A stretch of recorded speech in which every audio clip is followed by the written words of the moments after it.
आप जॉब छोड़ करके आप सरकारी जॉब की तैयारी में लगे हैं। Yes sir. तो प्राइवेट जॉब और सरकारी जॉब में डिफरेंस क्या है?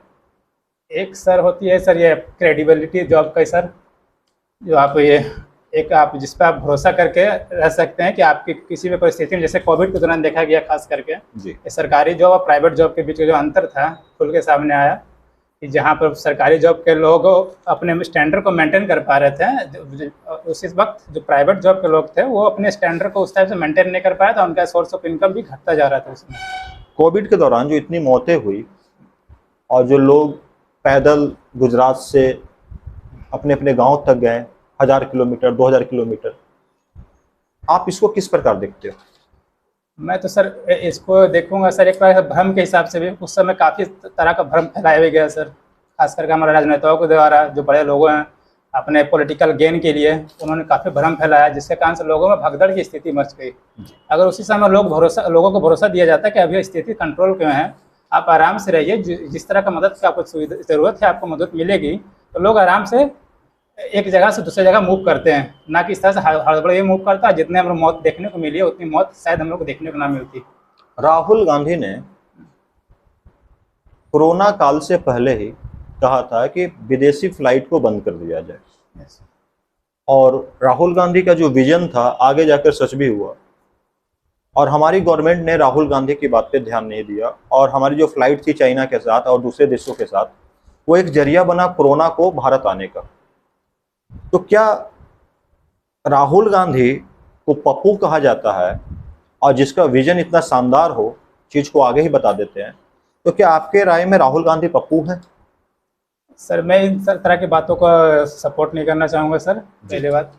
और उस दौरान मतलब लोग, चूँकि ये हमने काफ़ी 100 सालों में इस तरह का पेंडेमिक देखा नहीं था, इसलिए हमें विश्वास नहीं हो रहा था कि इस तरह की चीज़ें फैल सकती है, खास करके इंटरनेशनल। आपने नहीं देखा था, बट राहुल गांधी ने बताया इस चीज को कि सारी फ्लाइटों को बंद कर देना चाहिए, दुनिया में एक पेंडेमिक ऐसा सिचुएशन आया है कि कई लोग मारे जा सकते हैं। उसके बाद भी भारत में उस समय फ्लाइट नहीं बंद की गई, जब भारत में फैला तब अचानक लॉकडाउन किया गया। तो राहुल गांधी का विजन तो यहाँ सच होते हुए दिखा। तो मैं आपसे पूछ रहा हूँ, राहुल गांधी को पप्पू कहना उचित है या नहीं है? नहीं सर, ये उचित नहीं है सर कहना। तो राहुल गांधी को पप्पू का इमेज क्रिएट करने के पीछे कौन है? उनके अपोजिशन पार्टी, खास करके ये अधिकतर पॉलिटिकल गेन के लिए किया जाता है, ताकि सामने वाले जो बड़े नेता उनको मजाक का पात्र बना दे, जिसके वजह से लोग उनको सीरियस ना ले, उनको आगे जाके जो उनको वोट है वो ज़्यादा ना मिले। मैं आपसे पूछना चाहता हूँ इलेक्ट्रोल बॉन्ड के बारे में, जो अभी काफ़ी चर्चा में थी, और सुप्रीम कोर्ट के कहने के बाद SBI ने डेटा जारी किया। उस डेटा में यह दिखाया गया है कि कई बीफ कंपनियां, बीफ यानी जो गाय का मांस बेचती है, उसी कंपनियों ने 250 करोड़ रुपया बीजेपी को डोनेट किया है। और बीजेपी हमेशा संरक्षण की बात करती है गाय की। अगर 250 करोड़ रुपया उन्होंने दिया, तो 250 करोड़ के बदले उन्होंने कितना बीफ निर्यात किया होगा, और कई हजार या कई लाख गाय काटे गए होंगे। उसके बाद ये पैसा प्रॉफिट लेकर के एक पार्टी को दिया जाता है। तो क्या उनकी पॉलिसी, मतलब कथनी और करनी में कुछ फर्क है क्या? सर इस पे मैं गवर्नमेंट का जो स्टैंड उस पर देखना चाहूँगा। अभी तक ऐसा कोई रिपोर्ट नहीं आया कि फिलहाल वो उन्होंने करप्शन किया है। Yes sir. और करप्शन मैं नहीं बोल रहा करप्शन किया, मैं आपसे पूछ रहा हूं कि उन्होंने बीफ निर्यात करने वाली कंपनी से 250 करोड़ रुपया डोनेशन लिया, और निर्मला सीतारमण जो हमारी फाइनेंस मिनिस्टर है, उनके हस्बैंड ने इस बॉन्ड को अब तक का सबसे बड़ा करप्शन बताया, जो भारत की वित्त मंत्री हैं उस गवर्नमेंट में। और निर्मला सीतारमण ने यह भी कहा कि मैं इलेक्शन नहीं लड़ूंगी, मेरे पास पैसे नहीं है। दो बातें आ रही है सामने। तो हो सकता है कुछ पार्टी में मनमुटाव अलग बात है, लेकिन उनके हस्बैंड को आकर के यह कहना एक वित्त मंत्री को, हस्बैंड को, कि ये पूरा का पूरा एक भ्रष्टाचार है, तो इस पे आप क्या बोलेंगे? सर लोगों की अपनी सोच हो सकती है अलग अलग, है ना, और जब तक इस पर किसी गवर्नमेंट ऑफिशियल का मतलब स्टेटमेंट नहीं आता, तब तक मैं इस बातों को सपोर्ट नहीं करना चाहूँगा सर। ईडी के बारे में क्या कहना चाहेंगे? ईडी सर अभी एक इन्फॉर्मेशन डायरेक्टर, जो खास करके आप मनी लॉन्ड्रिंग से रिलेटेड चीज़ें लोगों में काम करती है सर, उन केसेस में काम करती है। इसमें मनी से रिलेटेड लॉन्ड्रिंग होती है, मनी का लेन देन होता है इलीगल तरीके से। उसमें उनका काम है पकड़ना। Yes sir.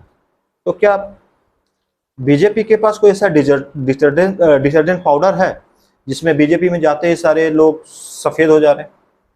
ये काफ़ी एलिगेशन आजकल सुनने को आ रही है सर, खासकर अपोजिशन पार्टी की तरफ से कि ऐसा हो रहा है, और काफ़ी सारे केसेस में सर देखा भी गया है सर, खास करके हेमंत बिस्वा को जानते हैं? हाँ, हेमंत बिस्वा शर्मा कांग्रेस के थे असम से, अभी वो बीजेपी के मुख्यमंत्री हैं असम से। उनके ऊपर ईडी ने कार्रवाई की थी, उसके बाद वो बीजेपी में शामिल हो गए, उसके बाद वो क्लीन चिट मिल गया उनको। इस पे क्या कहना चाहेंगे?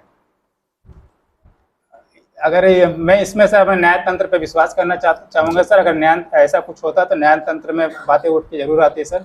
जी, जस्टिस पे आप बात करना चाहते हैं, देश में कोर्ट है, संविधान है, उस पर आप बात करना चाहते हैं। चलिए मैं वहां से हटता हूँ, दूसरे मुद्दे पे बात करता हूँ।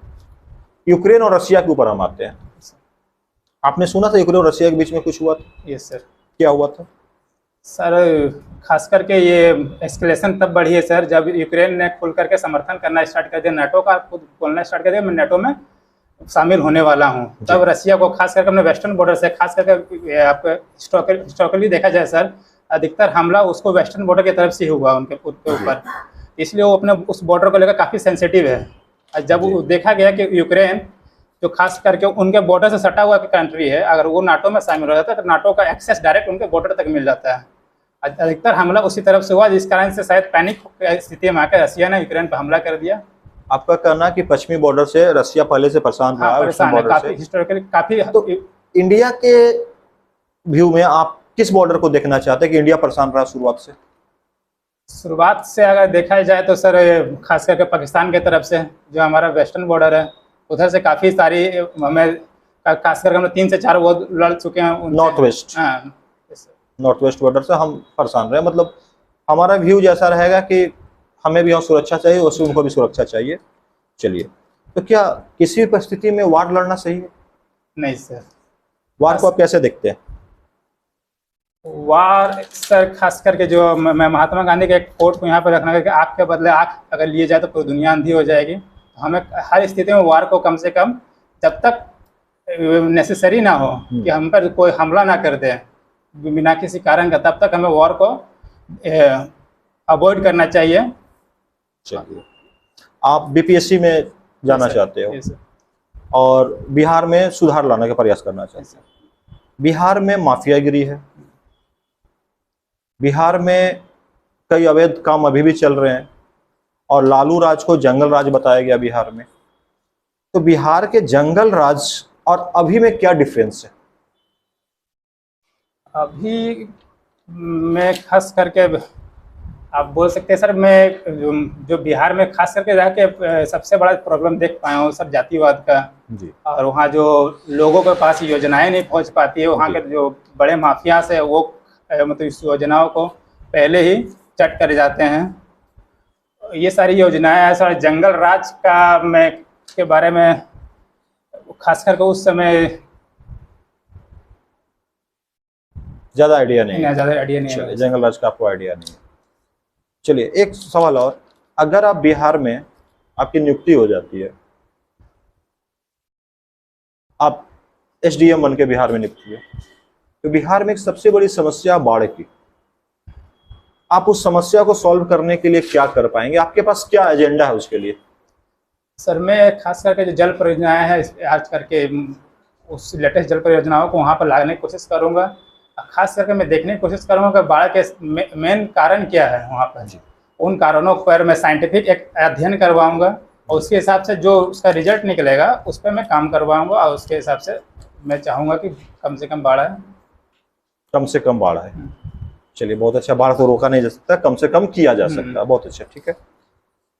बिहार में शराब बंद की गई और कोरोना काल के बाद दुनिया में, भारत में अगर कोई सबसे पहले कोई सेक्शन खुला, ओपन हुआ आर्थिक बंदी से निपटने के लिए, तो शराब का सेक्टर है। तो बिहार को आप शराबबंदी में, बिहार के लिए घातक है या बिहार के लिए सही है? क्या है ये? मैं सर इसको 2 बेसिस पे देखना चाहूँगा सर। एक इकोनॉमिकली बिहार के लिए काफ़ी बुरा है सर, कि अधिकतर स्टेट का टैक्सेस, बहुत सारा टैक्सेस का हिस्सा इसी से आता है सर। जी। चूँकि बंदी के कारण से ये पूरी तरह से ये बंद बिहार में हो भी नहीं पाया, क्योंकि आसपास के स्टेट से ब्लैकमेलिंग होकर के वो शराब वो खासकर बिहार में जा ही रही है ना, जिस कारण से इकोनॉमिकल लॉस बिहार को हो रहा है। दूसरी स्थिति में देखा जाए कि ये जब से शराब बंदी हुई तो काफ़ी लोगों तक इस शराब का एक्सेस नहीं पहुंच पाया है ना, जिस वजह से वहाँ के लोग जो नकली शराब है, चाहे केमिकल वाले शराब है, उनको पीना स्टार्ट कर दिए, जिसकी वजह से उनका हेल्थ पे भी इम्पैक्ट हुआ है और काफ़ी सारे लोगों के मरने की हम लोग सूचना भी मिली है इस वजह से। चलिए, मतलब नुकसान भी है और प्रॉफिट भी है। चलिए ठीक है।